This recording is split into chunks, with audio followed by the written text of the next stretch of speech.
하나님 말씀 사무엘상 4장의 말씀을 같이 보겠습니다. 4장 3절로 4절, 4장 3절 4절.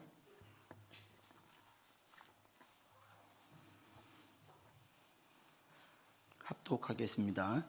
백성이 진영으로 돌아오매 이스라엘 장로들이 이르되 여호와께서 어찌하여 우리에게 오늘 블레셋 사람들 앞에 패하게 하셨는고 여호와의 언약궤를 실로에서 우리에게로 가져다가 우리 중에 있게 하여 그것으로 우리를 우리 원수들의 손에서 구원하게 하자 하니, 이에 백성이 실로의 사람을 보내어 그룹 사이에 계신 만군의 여호와의 언약궤를 거기서 가져왔고, 엘리의 두 아들 홈니와 비느하스는 하나님의 언약궤와 함께 거기에 있었더라. 아멘. 이 본문의 상황은 이렇습니다.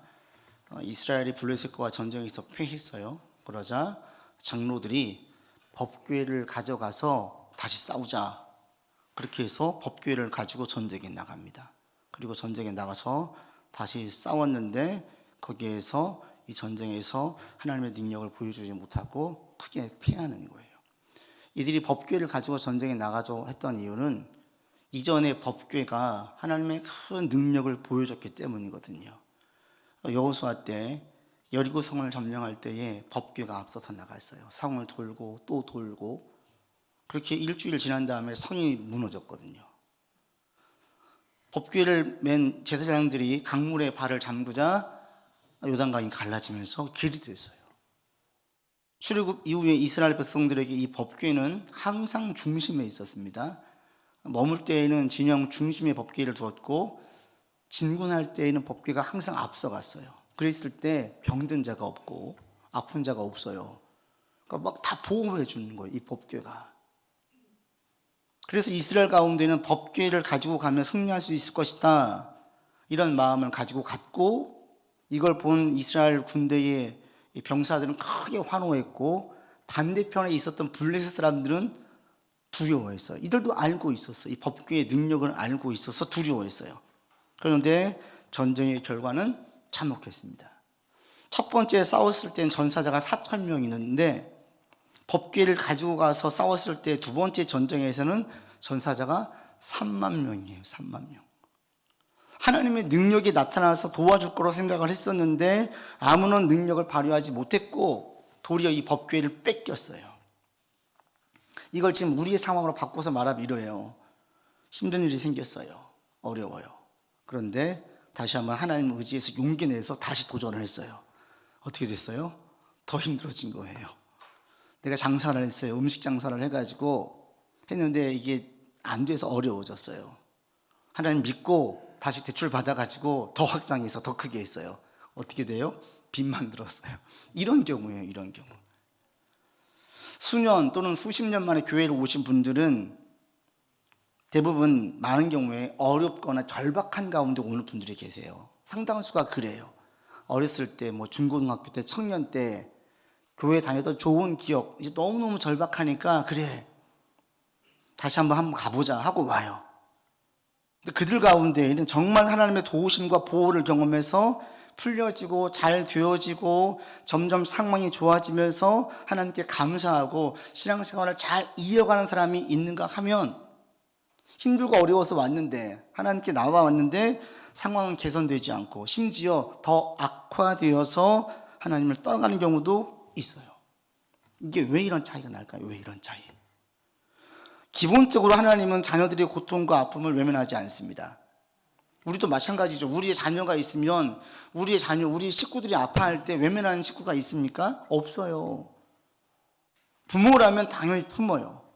하나님은 우리의 부모님, 아버님이시기 때문에, 하나님이시기 때문에 우리를 품어주세요.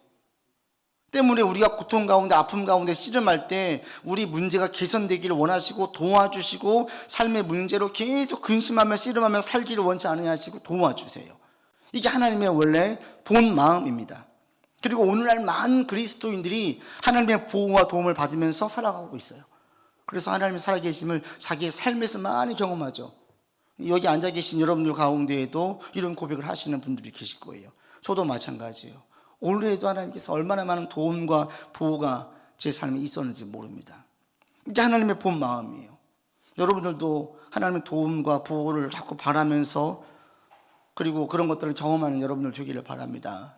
아멘. 이게 우리 가운데 향하신 본 하나님의 마음이에요. 그럼 어떤 경우에 하나님께서 보호하시고 어떤 경우에 보호해 주지 않을까요? 왜 어떤 경우에 도움을 주고 어떤 경우에 도움을 주지 않을까요? 오늘 본문이 그 답을 줘요.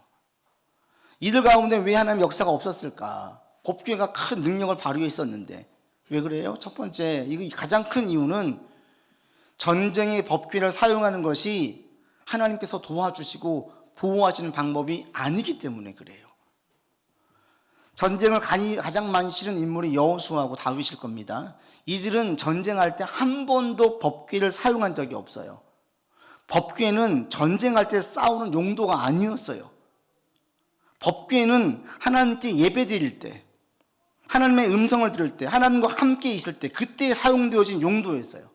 그래서 이 본문에 나오는 당시의 제사장 엘리도 법궤가 전쟁터에 갔다는 얘기를 듣고 불안해요. 두려워해요. 그랬다가 법궤를 뺏겼습니다 라는 얘기를 듣고 의자에 앉아 있다가 자빠져가지고 목이 꺾여서 죽어요.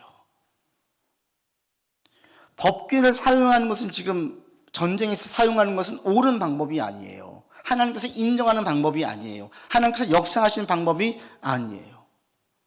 오늘날 교회에 왔어요. 왜 하나님의 보호와 도움을 받지 못하고 왜 어렵고 더 큰 어려움에 빠집니까? 가장 큰 이유는 잘못된 방식으로 하나님의 도움을 바라기 때문에 그래요. 열심보다 중요한 게 옳은 열심인데 옳지 않은 방법으로 열심을 내면 아무리 열심을 내도 하나님 도와주지 않으세요. 고등학생이 있었습니다. 어느 집회에 참여해서 크게 은혜를 받았어요. 그래, 나도 이제 하나님께 크게 되자. 그래, 내게 주신 비전이 있다. 그래서 이 친구가 그때부터 우리나라 최고의 대학을 놓고 기도하기 시작했어요. 말씀을 묵상하기 시작했어요. 금요기도에 가서 다른 사람들은 다 학생들이 있는데 자기는 가서 기도에 하나님께 간절히 매달렸어요. 그리고 평안한 가운데 잠을 잤어요. 이 사람은 좋은 대학을 갔겠습니까? 못 갔겠습니까? 당연히 못 가요. 왜 못 가요? 하나님께서 쓰시는 방법이 아니거든요. 좋은 대학을 가기 위해서 뭐가 있어야 돼요? 그만큼의 실력이 있어야 돼요. 공부하지 않고 기도하고 말씀 암송하고 말씀 묵상하는 것이 하나님께서 좋은 대학을 갈 수 있도록 하는 방법이 아니에요. 하나님께서 사람을 쓰실 때에는 그 사람 부족한 사람을 불러서 그 사람에게 실력을 갖도록 만들어 주시고 거기에 만든 실력을 다 준비시켜 주세요. 우리가 볼 땐 너무 당연하죠. 좋은 대학 가려면 기도로 가냐? 말씀으로 가냐? 다 알아요. 그런데 의외로 어른들도 똑같아요. 승진하기 위해서 하나님께 간절히 매달려요. 직장에서 업무 소홀하고 상사에게 찍혀서 인정받지 못하면 그 업무를 잘하지 못하면 승진할 수 있습니까? 의외로 이렇게 자기의 노력은 가미하지 않고 또 하나님의 그 방법을 벗어난 경우들이 많아요. 이보다 훨씬 심한 경우도 있습니다. 지난 4월 25일에 숨진 동생을 기도로 살리겠다고 2년간 시신을 유기한 분이 있었어요. 그래서 법정에서 징역형의 집행유예를 선고받았어요. 2020년 6월 3일에 자기 동생이 숨졌어요. 근데 자기 동생이 다른 이 B씨라고 하는 다른 사람과 살고 있었는데 다른 사람이 연락을 준 거예요. 그 동생이 숨졌습니다. 가만둬. 내가 기도로 살릴 수 있어. 그래서 놔뒀는데 그게 2년 동안 놔둔 거예요. 거기 있는 그 아파트에서 이상하게 사도 그 빌라에서 냄새가 심하게 나서 경찰에 신고해서 살펴보니까 그런 일이 있었던 거예요. 기도로 살리겠다고 하는 사람이 누구지 아세요? 목사였어요, 목사. 기가 막히죠? 대구에서. 지난 4월 달에 그래서 법정에서 징역형 받은 걸 선고받았어요. 말도 안 되는 것 같죠? 제 아는 분이 사법시험에 떨어졌어요. 그랬더니 교회 설교 때 목사님 강단에 그렇게 설교하시는 거예요. 왜 시험에 떨어진지 아십니까? 왜 어려운지 아십니까? 기도를 안 해서 그렇다. 기도가 믿음이 부족해서 그렇다라는 거예요. 이게 말이 돼요? 아니에요, 여러분. 이 논리라면 그러면 시험에 떨어진 모든 그리스도인들 다 믿음이 부족한 것입니까? 원하는 결과를 얻지 못하는 사람도 다 믿음이 부족한 것입니까? 아니에요. 매우 잘못된 거예요. 그런데 의외로 이런 말도 안 되는 것이 통하는 경우들이 있어요. 왜? 그들에게는 강한 자기 확신이 있어요. 다른 사람들이 볼 때는 이것을 확신이 아니라 믿음으로 봐요. 야, 믿음이 대단하다. 그런데 이것은 믿음이 아닙니다. 이것은 자기 확신이고 자기 신념이지 믿음이 아니에요. 이런 사람들 대부분 이 인류의 주인을 하나님으로 인정하지 않아요. 역사 세상의 주인이 자기예요. 그래서 내가 계획을 세우고 내가 뜻을 이루면 하나님께서 다 이루어 주실 것이란 확신을 가지고 있어요. 그리고 이런 확신 가운데 진짜 한두 가지가 잘 풀리면 막 그걸 선전을 해요. 교회도 이런 교회들이 있어요. 안 되어지는, 응답이 없는 것 같은 수많은 것들은 다 뒤로 하고 되어진 한두 케이스를 가지고 막 선전하기 시작해요. 이렇게 흥분하고 동요시킵니다. 이게 볼 때에는요, 대단히 믿음 좋아 보이거든요. 이건 믿음이 아니에요. 내가 기도로 다 할 수 있어. 안 되는 것도 기도하면 풀려. 뭐가 막혔어. 기도해. 돼. 이것은 믿음 아닙니다. 지금 이들이 이런 방법으로 나가는 거예요. 이것은 자기 확신이에요. 하나님께서 도와주신 방법으로 도움을 구해야 하나님의 보호와 도움을 받을 수가 있어요. 그럼 어떻게 하는 게 하나님의 도움과 보호를 받는 방법입니까? 가장 좋은 게 말씀이에요. 말씀. 하나님의 말씀과 하나님의 속성에 근거한 방법으로 나아가면 하나님께서 도와주세요. 반드시 도와주십니다. 지금 이스라엘 백성이 전쟁에 패한 이유는 무엇입니까? 법궤 때문이에요? 아니에요. 하나님이 안 도와주셔서 그래. 물론 안 도와주시는 거예요. 왜 안 도와주셨습니까? 이들이 지금 우상에 빠져있기 때문에 그래요. 모세를 통해서 그렇게 경고했어요. 가나안 땅에 들어가면 그들과 섞여 살지 마라. 왜? 너희가 그들이 우상을 섬길 수 있으니까. 아니나 다를까? 이들이 다 우상에 빠져 있어요. 바알과 아세라를 섬기고 마을마다 집집마다 우상을 섬기는 사람이 한둘이 아니었어요. 이방 사람들과 똑같이 생활해요. 하나님 없는 고와 같이 살았어요. 하나님의 안중이 없습니다. 그리고 자신이 옳다고 생각하는 대로 생활하는 사람들만 가득했습니다. 그래서 전쟁에 패한 거예요. 여기저기 치는 동네 북으로 전락한 겁니다. 하나님의 역사가 전혀 나타나지 않았습니다. 그래서 성장한 성인이 된 사무엘이 이스라엘 백성들에게 강하게 요청하는 게 한 가지가 있습니다. 여러분 7장에 한번 가보십시오. 사무엘상 7장 같이 봅시다. 사무엘이 공식적으로 등판해서 첫 번째 외쳤던 말씀이 뭐냐? 7장 3절 같이 읽겠습니다. 같이 읽어보지요. 사무엘이 이스라엘 온 족속에게 말하여 이르되 만일 너희가 전심으로 여호와께 돌아오려거든 이방 신들과 아스다롯을 너희 중에서 제거하고 너희의 마음을 여호와께로 향하여 그만을 섬기라. 그리하면 너희를 블레셋 사람의 손에서 건져 내시리라. 그래서 4절 읽겠습니다. 이에 이스라엘 자손이 바알들과 아스다롯을 제거하고 여호와만 섬기니라. 이 땅에 이스라엘 가운데 많은 우상들을 섬겼어요. 그들이. 이것을 알고 있는 사무엘이 제일 첫 번째 요청했던 게 뭐냐면 너희가 여호와께 돌아오려거든 너희 안에 있는 우상들 싹 제거하라. 그랬더니 이스라엘 백성들이 정말 우상을 싹 제거했어요. 마을에, 가정에 많은 우상들을 모시고 있었어요. 그 우상을 싹 제거했어요. 우상을 제거하자 사무엘이 말합니다. 미스바에 모이자. 그래서 이들이 처음으로 금식하면서 회개해요. 하나님 잘못했습니다. 우리가 우상을 섬겼습니다. 회개해요. 그런데 이 소식을 들은 블레셋 사람들은 쟤들이 지금 또 전쟁 일으키려고 모였나 보다 하고 군사를 일으켜가지고 쫓아와요. 싸움을 일으켜요. 그러자 사무엘이 아직 젖 먹고 있는 어린 양 한 마리를 번제로 드린 다음에 하나님께 도움을 구해요. 하나님 도와주십시오. 그리고 이스라엘 나가 전쟁에 싸웁니다. 하나님께서 큰 의뢰를 발해서 블레셋 진영을 혼비박산 만들어 놔서 혼란스럽게 되어서 전쟁에서 큰 승리를 거둬요. 그리고 그 이후로 나라가 평안을 얻고 안정을 찾고 힘을 얻기 시작해요. 하나님께서 도와주신 거예요. 하나님의 역사를 보게 된 거예요. 하나님의 기적을 보게 된 거예요. 언제요? 우상을 제거하자. 이게 옳은 방법이었어요. 우리가 기도해요. 하나님 제 가운데에 물질을 채워주십시오. 탐욕은 우상 숭배라고 있습니다. 하나님 저는 그런데 최고의 부자가 되고 싶습니다. 이 탐욕을 품고 기도하면 기도가 응답이 됩니까? 교만이 아닌 겸손으로 허리를 동여매라고 했습니다. 하나님 전 누구보다 돋보이고 싶습니다. 과거에 좀 잘 나갔었습니다. 계속 잘 나가고 싶습니다. 잘 나갈 수 있도록 좀 도와주세요 라고 하면 또 하나님께서 도와주실까요? 불의와 부정한 삶을 살지 말라고 했습니다. 그런데 하나님, 저만 그렇게 사는 게 아닙니다. 세상 사람들 다 그렇게 삽니다. 그렇게 하면서 하나님께서 도움을 구하면, 자기가 합리화시키면 하나님께서 도와주실까요? 악을 도모하지 말라 그랬어요. 하나님, 저희가 싫어했던 사람이 지금 어떻게 하면 저 사람이 좀 안 되게 할까? 어떻게 하면 골탕 먹일까? 이 생각이 차 있는 사람이 교회에 와서 하나님의 은혜를 구하면 하나님께서 은혜를 주실까요? 시기와 질투의 마음으로 사람을 대하지 말라고 했어요. 누군가 잘 나가는 게 너무 싫어요. 꼴 보기 싫어요. 뒤에서 흉봐요. 욕해요. 그러면서 내가 복 받기를 바라면 하나님의 복을 받을까요? 못 받아요. 하나님의 도움을 받지 못해요. 아무리 기도해 보십시오. 아무리 말씀 묵상해 보십시오. 삶에서 우상을 제거하지 않으면 복 받지 못해요. 그런데 많은 경우에 삶에서 우상을 가만두고 기도만 해요. 이들은 회개하지 않으면서 법궤만 가지고 오면 승리할 수 있을 것이라고 자꾸 얘기해요. 다 거짓말이에요. 하나님의 말씀과 속성의 근거에서 도움을 구해야 하나님의 도움을 볼 수 있습니다. 그리고 이렇게 하나님의 말씀과 속성의 근거에서 도움을 구하는 사람들은 반드시 응답을 봅니다. 하나님은 살아계셔요. 다만 응답에 차이가 있을 뿐입니다. 이스라엘 백성들이 법궤를 뺏긴 뒤로 무려 20년 이상이 지났어요. 우리의 삶에 하나님의 응답이 있을 때에 어떤 경우에 한 번 기도하고 응답을 바라는 분들이 있어요. 욕심이에요.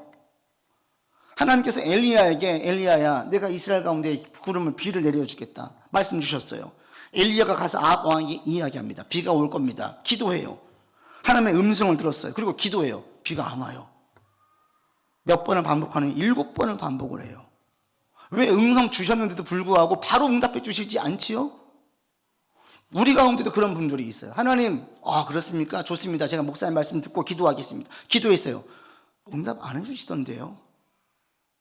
7이라는 수는 완전수예요. 이게 뭔지 아십니까? 전심으로 매달리나, 전심으로. 다른 방법이 있으면 전심으로 안 매달려요. 하나님 도와주세요. 근데 안 도와주셔도 괜찮아요. 차선책이 있어요. 이런 분은 역사 보기 힘들어요. 어떤 분이 역사를 봅니까? 전심으로 매달리는 분들. 다른 것이 아니라 하나님께서만 도와주셔야 되겠습니다. 내가 아무리 애를 써도 하나님 도와주시지 않으면 할 수 없습니다. 이렇게 매달리는 사람에게 역사하세요. 그리고 20년, 이 기간이 중요한 게 아니에요. 20년 지난 다음 백성들이 여호와께 마음에 사모하는 마음이 생겼어요. 이 백성들이. 그러자 사무엘이 그들 가운데 너희에게 있는 우상을 제거하라고 얘기해요. 가장 중요한 게 우리 가운데 하나님을 향한 사모하는 마음이에요.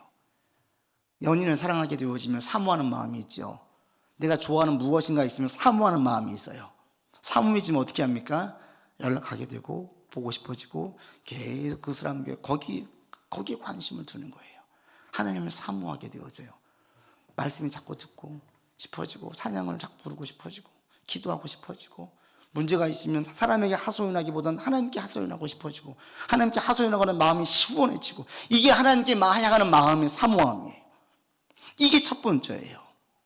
그럴 때에 주님께서 이렇게 나가는 사람들에게 도와주세요. 저 여러분들에게 하나님을 사모하는 마음이 있기를 바랍니다. 기간이 중요하지 않아요. 20년 지난 다음에 비로소 이스라엘 백성들은 하나님을 사모했어요. 전 요즘 하나님을 사모하고 있어요. 네, 떳떳하게 말할 수 있어요. 하나님 어느 때보다 사모해요. 하나님 예배 가운데 하나님께서 역사해 주십시오. 찬양 준비하고 같이 말씀 준비하고 중요한데 이게 다 필요 없어요. 이게 첫 번째가 아니더라고요. 하나님의 은혜만 부어주시면 제가 하나님은 사랑이십니다라고 얘기하잖아요. 그냥 그 말에 다 감동받으실걸요. 하나님의 은혜가 임하면 많은 설교 메시지가 필요가 없더라고요. 제가 열심히 준비하지만 하나님의 은혜가 임하고 여러분이 사모하는 마음이 있으면 여러분 기도해야 됩니다 라고 얘기할 때 다 통곡하고 울걸요. 우리 가운데에 하나님을 사모하는 마음이 있기를 바랍니다. 여러분 하나님이 도와주셔야 돼요. 그리고 하나님의 방법으로 힘써야 돼요. 오늘날 거짓 메시지들이 너무 많아요. 기도만 하면 된대요. 말씀만 붙잡으면 된대요. 말씀이 무슨 부적입니까? 성경에서 그렇게 역사하신 방법이 없어요. 근데 이스라엘 백성들은 왜 하나님께 묻지 않았을까요? 하나님께 왜 묻지 않고 왜 그들은 나갔을까요? 지난주에 말씀드렸어요. 그 시대, 이 시대가 어떤 시대였어요? 모두 다 자기 소견에 옳은 대로 행했던 시대였어요. 사람들의 사조와 풍조가 다 뭐였냐면 전부 다 그 당시에 가지고 있는 일반적인 사상이 다 자기가 생각할 때 옳은 대로 행했어요. 여러분 오늘 보면 3절 다시 보십시오. 3절 다시 읽어보겠습니다. 4장 3절 다시 읽어보지요. 백성이 진정으로 돌아오매 이스라엘 장로들이 이르되 여호와께서 어찌하여 우리에게 오늘 블레셋 사람들 앞에 패하게 하셨는고 여호와의 언약궤를 실로에서 우리에게로 가져다가 우리 중에 있게 하여 그것으로 우리를 우리 원수들의 손에서 구원하게 하자. 여기에 뭐가 빠져 있습니까? 하나님께 묻는 게 빠져 있어요. 왜 묻지 않아요? 정답을 가지고 있어요. 자기들은. 자, 이 지금 문제가 생기는 대안이 있다. 법궤다. 가자. 묻지 않아요. 하나님, 우리가 왜 패했습니까? 이 민족이 왜 패했습니까? 이 민족이 왜 동네 북으로 전락했습니까?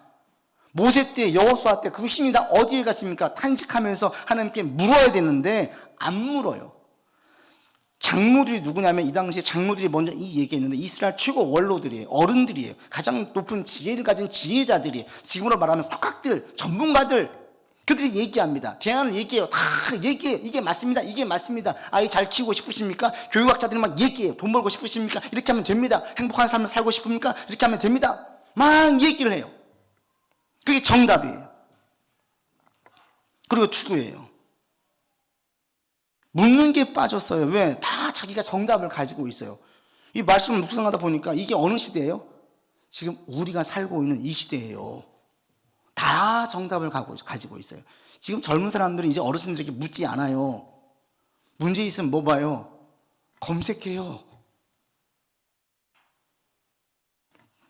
문제가 생기면 그 분야의 전문가들에게 물어봐요. 먼저 찾아가요. 사람을 찾아가요. 하나님께 묻지 않아요.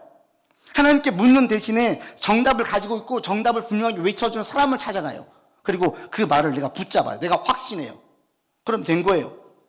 내가 선택한 답을 확신하고 이게 해결해 줄 것이라고 확신을 해요. 해결해 줍니까? 안 돼요. 비상적인 문제 해결만 외칠 뿐이지 진정한 문제 해결이 안 되는 거예요. 어려움에 빠져서 교회에 나온 이들 가운데에 하나님의 보호와 복을 받는 사람들은 전부 다 공통점이 한 가지 있습니다. 그게 뭔지 아세요? 하나님 말씀이 먼저 들려요.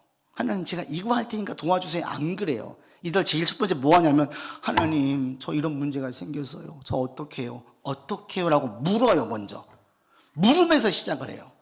묻자 거기에 하나님께서 답을 주세요. 말씀하신 하나님의 음성을 듣고 거기에 순종할 때 역사가 일어나요. 어느 집사님 늘 남편 때문에 불만을 가지고 있었어요. 맨날 사업한답시고 술 마시고 들어온 남편이 못마땅한 거예요. 올 때마다 바가지 긁었죠. 근데 이분이 성경 공부를 하면서 성경을 배우면서 남편을 향한 긍휼의 마음을 가진 거예요. 하나님께 새로운 마음을 주셨어요. 우리 가정을 위해서 수고하고 있는데 내가 그동안 그러고 보니까 한 번도 남편에게 고마워한 적이 없는 거예요. 그날도 아니나 다를까 술 마시고 들어와서 비틀비틀 들어와요. 옷 벗겨주고 앉으면 딴 데 같으면 실컷 바가지만 긁었을 텐데 그날은 기도하고 싶어지더래요. 그래서 남편을 끌어안고 기도해서 하나님 감사합니다. 우리 남편 건강하게 또 직장 생활할 때 성실하게 사업 잘 운영할 수 있도록 인도해 주셔서 감사합니다. 기도했대요. 그 줄 주일이 됐어요. 아내가 교회 가려고 하니까 남편이 옷을 주섬주섬 입더래요. 왜? 같이 교회 가려고 그러더래요. 왜? 교회 가는 게 소원이라며 교회 같이 따라왔더래요. 나중에 알고 보니까 아내가 기도한 소리를 남편이 잠결에 들은 거예요. 근데 아내가 울면서 자기를 놓고 감사 기도하더래요. 여기에 감동된 남편이 아내 따라서 교회 간 거예요. 그때부터 교회 신앙생활 잘해가지고 가정이 신앙생활 잘하는 가정이 됐어요. 내가 한번 이놈 고쳐보겠다. 내가 한번 어떻게 해보겠다. 내가 이 문제 해결하겠다. 안 돼요, 여러분. 하나님의 음성을 듣고 그 음성 가운데 나가야 되는 거예요. 하나님의 역사를 본 모든 사람들은 하나같이 하나님의 말씀이 먼저 들렸어요. 그리고 이 말씀의 들림은 물으면서 시작되는 거예요. 하나님 어떻게 하면 좋겠습니까? 묻는 거예요. 여러분 이번 한 주 계속 물어보십시오. 하나님 어떻게 할까요? 어떻게 할까요? 수시로 물어보십시오. 자꾸 묻는 여러분들 되기를 바랍니다. 그리고 그럴 때 주의 음성이 들려지기를 바랍니다. 성경을 통해서 하나님의 속성을 통해서 생각을 하고 답을 찾아가 보십시오. 음성을 들려고 해보십시오. 음성이 들리지 않으면 성급하게 행동하지 마십시오. 성급한 행동이 더 큰 어려움을 불러올 수 있을 뿐입니다. 음성이 들린 다음에 행동을 해도 절대 늦지 않아요. 근데 우리는 급해요. 막 하고 싶어요. 상황이 안 좋아지면 뭔가 막 해야 되겠는 거예요. 근데 그게 악수예요, 악수. 여러분, 하나님의 음성이 들려준 축복이 있기를 바랍니다. 어떤 문제가 있으세요? 세상 사람들에게 묻지 마시고 모든 지혜의 근원 되신 하나님께 먼저 물으세요. 여기에 답이 있어요.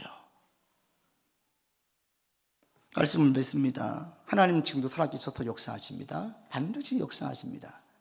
이런 증인들 엄청 많습니다. 여러분도 지금 그런 경험들 하신 분들이 많을 거예요. 그리고 하나님의 역사는 우리가 죽을 때까지, 천국 갈 때까지 계속됩니다. 어떠할 때? 하나님의 방법으로 옳은 열심을 낼 때에, 그때 하나님 도와주세요. 여러분, 잘못된 것에 현혹되지 마시고 하나님의 방법으로 하나님의 보호와 도움을 구하는 여러분들 되기를 바랍니다. 그때 주의 역사가 있습니다. 그리고 절대 의심하지 마세요. 전심으로 가세요. 계속 믿고 구하세요. 그래서 우리 가운데 주님의 역사가 많아서 올해 송구용신 예배 드릴 때 하나님 이러이러한 제목들을 응답해 주셨습니다. 감사 제목들을 많이 가지고 주님께 감사할 수 있는 여러분들 되기를 바랍니다. 아버지 하나님, 잘못된 자기 신념에 빠지는 자 되지 않기를 원합니다.